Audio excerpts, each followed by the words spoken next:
This is case number 2022 CA1128, Joseph Petito, Nichole Schmidt versus Christopher Laundrie, Roberta Laundrie. If we could have the attorneys please make their appearance. Good morning, Your Honor. Patrick Riley for Joseph Petito and Nichole Schmidt. Good morning, Your Honor. Matt Luca on behalf of Chris and Roberta Laundrie. And Mr. Luca, we're here on your motion for protective order, which is at document identification number, or DIN 51. Yes, thank you, Your Honor. You may proceed. Your Honor, would you prefer that I speak from the podium, or? I don't Doesn't care. matter. Whatever makes you feel most comfortable. Thank you, Your Honor.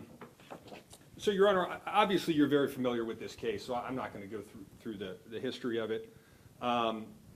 We filed this motion for protective order. We have the depositions for the Laundries scheduled coming up. And the purpose of our protective order is that we want to limit the scope of those depositions. Now, we're not asking the court to preclude those depositions entirely, which was the focus of the cases cited by the plaintiff in their response. And frankly, most of the cases in this area relate to completely precluding depositions. Rather, we want to focus the depositions on the relevant period of time identified in the amended complaint, the attorney's statement, which is the core of the cause of action in this case, the intent of that statement, the knowledge of the Laundries during the period of time of that statement, and any actions they took during that time, of course, subject to the attorney-client privilege or any other applicable privileges. Now, the plaintiffs in their response state that they want to inquire into the relationships between Brian and Gabby, between Brian and his parents, between Brian's parents and Gabby, and between the... Let me ask you this, because ultimately, if I were to grant your motion, I'm going to have to write an order that lays out the contours. So what date range are you talking about? So, Your Honor, I believe in the complaint, the plaintiffs alleged that on August 27th that Brian notified his parents about what happened. Now, understandably, when we have the deposition, that may or may not be the specific date, but certainly we're fine with, from the period of time when Brian first notified his parents that something happened, at least. So under your proposed limitation, any communication between the plaintiffs and the defendants that occurred in the year or two before would not be allowed? Well, Your Honor, certainly if Mr. Riley wanted to ask the defendants what their relationship was at the time that that statement was made by their attorney, I could understand how that would be reasonable, but I don't think we need to meticulously scrutinize their entire relationship up until the point where this event occurred. It's just simply not relevant to the cause of action. Whether or not they had a good relationship, a bad relationship, whether or not they spoke 10 times or one time, is really frankly of no moment in terms of whether or not that statement made by their attorney in the context as it was made at the time of those facts. That's really what this cause of action is about, not whether or not they had a good relationship or bad relationship leading up to that point. So is that a yes or a no to they would or would not be allowed to inquire into those relationships that existed? We would say that they could inquire into the relationships as they existed at the time of the statement, but inquiring into all their past and everything like that, we would ask the court to preclude that. You can continue with your argument. Thank you, Your Honor. Your Honor, as I just said, really those relationships, the conversations that they may have had that occurred before the event between Brian Laundrie and Gabby Petito and Brian returning home, and really the time period after Gabby Petito's body was discovered, really have no bearing on the cause of action. Things such as whether or not they ever saw Brian and Gabby argue, whether Gabby lived with the Laundries and what their relationship was like during that time period, or how many times that the Laundries spoke with the plaintiffs, really make no difference in ultimately proving their case. Now the plaintiffs stress in their response that relevance of this information is really of no moment, and really because asking these questions at the depositions and whatever answers they get wouldn't it be burdensome, oppressive, annoying, or harassing. Now, in in a couple of the cases cited by the plaintiffs in their response. First, HEPCO Data versus HEPCO Medical, which is 301 Southern 3rd at page 410. And that court said, of course, the scope of discovery must be relevant and the information sought must be reasonably calculated to lead to the discovery of admissible evidence. And again, in Kiker versus Lopez, 718 Southern 2nd at page 959, relevance goes to the issue of whether information requested is discoverable. So certainly relevance is the first threshold that must be met, and then whether or not that information is burdensome, oppressive, and annoying or harassing is ultimately what must be considered. Because in a typical case, irrelevant questions during a deposition, they come and go, they happen all the time, certainly. However, Your Honor, this is far from a typical case. First of all, both families have been through a horrific experience. And just speaking for the Laundries,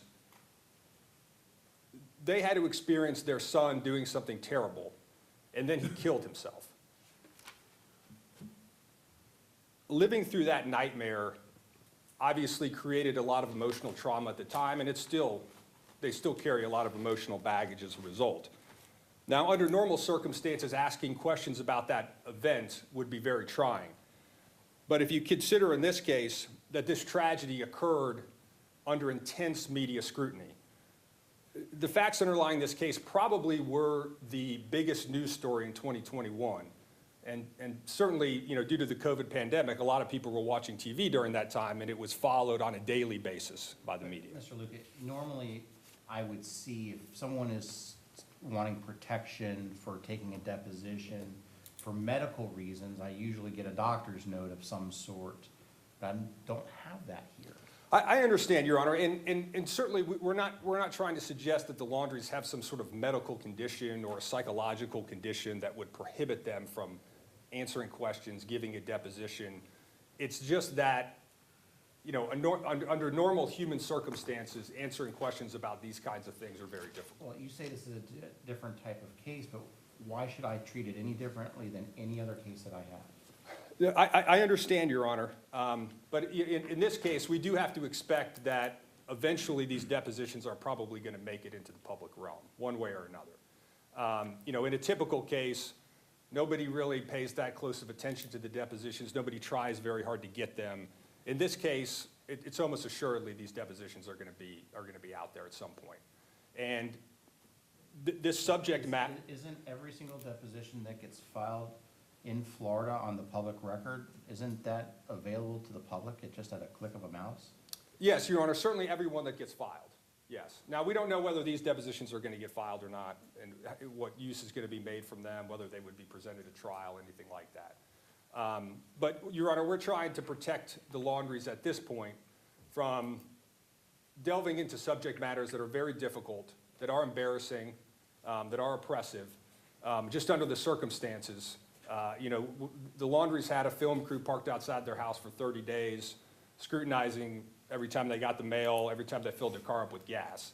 So certainly these depositions are going to be picked apart, and it's going to, there's going to be a lot of vitriol online toward them, and we're really just trying to save them from having to answer questions that are irrelevant, that don't necessarily go to support the cause of action, which is very limited, and could subject them to really unnecessary scrutiny, harassment, media attention that really we just want to prevent them from having to go through again. Thank you, Your Honor. May it please the court. Good morning, Your Honor. What counsel's asserting is that there should be a prior restraint on our ability to question the Laundries in this case. The case is not about the emotional distress that the Laundries suffered, far from it. This is about the emotional distress that my clients suffered as a result of their conduct and their statement. In terms of media coverage, they themselves have asked for media coverage. Attorney Stephen Bertolino, who represents them in this case, is in front of the public, in front of the press on a regular basis, so they invite it. That's not a good argument. Same question to you. I mean, why should I even consider whatever the media does or doesn't do? I don't think you should. I'm simply responding to what he says. I don't think that's an issue. I don't think the fact that these questions are difficult for them and might embarrass them and cause them distress matters. That's what litigation is all about. It happens. Parties come into court when they're adversarial. Parties file cases against one another in difficult situations where there's animosity, where there's emotion. This case is no different in that regard than any other case. It's a burden that the defendants have in this case to show good cause. And I did cite the court, and I appreciate that Mr. Luca pointed out the HEPCO case, because yes, the HEPCO case says that information in depositions has to be relevant, but then the conclusion in that case is, even so, relevancy is not a proper ground for protective relief under section 1.280C. And it cites two other cases, a Dees case, which upheld the circuit court finding that the information sought to be protected is not related to any pending claim and is not reasonably calculated to lead to the discovery of admissible evidence, is not sufficient to issue a protective order. And then there's the Kiker case that's also cited, holding the argument that the information is not relevant to the issues in the lawsuit does not satisfy the moving party's burden to show that producing the requested information would subject him to annoyance, embarrassment, oppression, or undue burden or expense. In all of the cases that were cited by the defendants, except for one, there had already been a request for production or a subpoena that had been proposed or something which specifically identified the information that was being requested, so that the opposing party then had an opportunity to say why that information shouldn't be discoverable. In this case, the defendant's not pointing to anything that we asked for at this point. There hasn't been a question posed yet. There's nothing in the deposition notice that says what the areas of inquiry are going to be. It's just with regard to this particular lawsuit. I don't know how the court could fashion an order in this case to limit, as the defendants are suggesting, the questioning in this particular case. Based on what they're saying, I couldn't ask their date of birth. I couldn't ask what their address was. I couldn't ask what their educational background was. None of the typical background information that you ask in a deposition would I be permitted to ask. Counsel indicated, except for the relationship between the parties from August 27 until I believe it was September 17 or September 19, I can't go outside of that time period.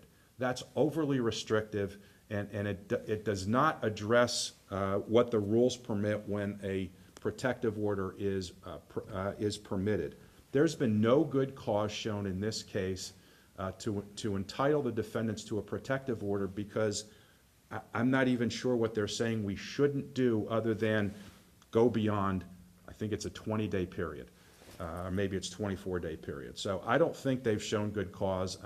If there's issues during the deposition, then we can address that during the deposition. But I don't see how the court can look into a crystal ball or be asked to look into a crystal ball and say, here's the questions that might be asked and you're not permitted to ask them. Thank you. Mr. Luca. Thank you, Your Honor. And I understand, as Mr. Riley said, that, when plaintiffs are in court, they subject themselves to discovery. Obviously, we're the defendants here, so we didn't want to be in court. But nonetheless, I do think it's important to note that this cause of action is so narrow. It's very narrow. This isn't a business dispute about transactions that occurred over a lengthy period of time. It's very specific as to this one statement and what the Laundries knew, what their actions were with regard to issuing that statement. So in that context, Your Honor, we don't want to turn this deposition into an expose of the Laundrie family over the years and what Brian was like growing up, what their relationship was what his relationship was with his parents. How, You can continue. Oh, I'm sorry, Your Honor. So Your Honor, that's really what we're trying to prevent here, is just to establish some guardrails so that this doesn't become something other than really what it's intended to be, which is for the plaintiffs to establish facts that relate to their cause of action. This is not a moment for somebody to create fodder for online media reports or to make a movie or something like that. That's not the purpose of this deposition. It's to uncover facts that are relevant to the cause of action. And in this case, really, facts outside of that time period that's defined in the complaint really have no bearing on that statement. Nobody contemplated that statement prior to the facts alleged in the complaint. And obviously, anything that occurred after that statement really is not important either. With that idea in mind, Your Honor, we would like you to issue an order that confines the questioning to facts that relate to that specific time period as identified in the complaint. Thank you. The court has before it the motion for protective order filed on behalf of the Laundries at DIN 51. The court's going to go ahead and deny the motion. The court notes that there really has been no showing of any prior misconduct by the plaintiffs. We normally would not issue such an order without either some showing of something going on other than the fact that there's a lot of media scrutiny. The proposed limitation in the court's view is overly narrow and would actually preclude directly relevant evidence gathering in this particular case under the allegations as alleged. And the court cannot find that there has been a showing of good cause. Therefore, the court will deny the motion and I'll do the order. Thank you. Anything else? Your Honor, and I don't know, I'll discuss this with Mr. Riley, and I don't know if it's necessary, but would Your Honor entertain something like having this deposition supervised by a special master or something like that?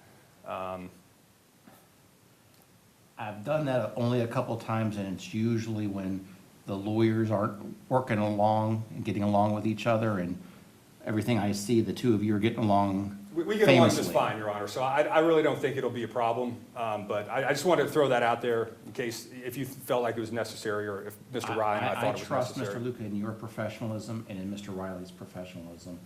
Yes, there's media here, but at the end of the day, you're both lawyers. You know how to conduct yourselves. You know the rules. And so I trust both of you. Thank you, Your Honor. Thank you, Your Honor. Anything else? No. No, thank you. Thank you. Thank you.